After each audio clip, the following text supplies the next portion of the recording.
उगार खुर्द येथे संत रोहिदास महाराज जयंती साजरी। उगार खुर्द येथील हरळ्या युवक संघाच्या वतीने संत रोहिदास महाराज यांची 649वी जयंती साजरी करण्यात आली। येथील हरळ्या युवक संघाच्या वतीने समाज मंदिरामध्ये संत रोहिदास महाराज जयंती साजरी केली।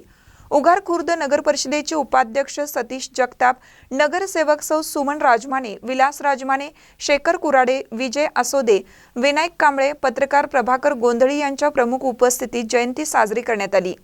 संत रोहिदास व डॉक्टर बाबासाहेब आंबेडकर यांच्या प्रतिमेचं पूजन करण्यात आलं। यावेळी राजू राजमाने, अनिल माने, मारुती कांबळे, सुशील कांबळे, प्रमोद राजमाने, सुधीर यादव, प्रदीप शेरखाने, प्रणय घट कांबळे, रोहित राजमाने आदी उपस्थित होते। यावेळी पत्रकार प्रभाकर गोंधळी यांनी आजच्या युवकांनी संत रोहिदास महाराजांचा आदर्श घ्यावा, त्यांचा इतिहास जाणून घ्यावा असे आवाहन केलं। या प्रसंगी महिला व तरुण उपस्थित होते। महानकर न्यूजसाठी प्रभाकर गोंधळी, उगार खुर्द।